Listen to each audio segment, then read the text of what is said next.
ஞானி ஒரு சாமியாரிடத்தில் ஒருவன் போய் சொல்றான், என் வாழ்க்கையில் என்னென்னமோ வணிகம் செஞ்சேன், எல்லாமே தோல்வி, நான் வாழ்க்கையில் ஜெயிக்கணும், எனக்கு 2 வார்த்தையில் வழி சொல்லு, ரொம்பெல்லாம் பேசக்கூடாது, எனக்கு புரிகிற மாதிரி சொல்லு, நான் வாழ்க்கையில் உயர வேண்டும் என்றால் என்னிடம் எது இருந்தால் நான் வாழ்க்கையில் உயரலாம், 2 வார்த்தையில் சொல்லு. அந்த சாமியார்கிட்ட சொல்கிறான்.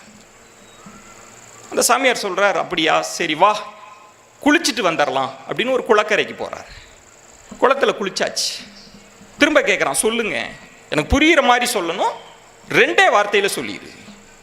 அவர் சொல்கிறார், இது ரொம்ப கஷ்டமான கேள்விப்பா, உனக்கு புரிகிற மாதிரியும் சொல்லணுன்ற, எளிமையாகவும் சொல்லணுன்ற, நாளை வா உனக்கு சொல்லுகிறேன்.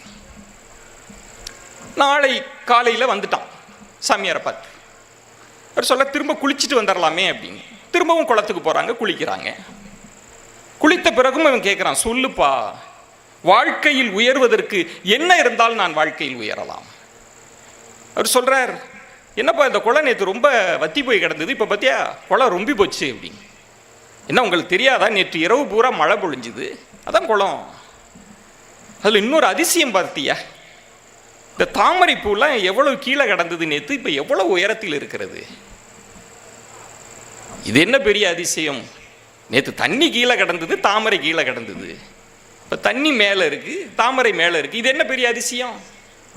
அப்படியா, உங்களில் பலர் யூகித்திருக்கலாம் யார் அந்த தத்துவ ஞானி என்று.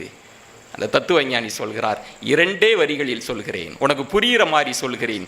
தண்ணீரின் உயரத்திற்கேற்ப தாமரையின் உயரம் இருப்பதை போல உன் உள்ளத்தின் உயரத்திற்கேற்ப உன் வாழ்க்கையின் உயரம் இருக்கும்.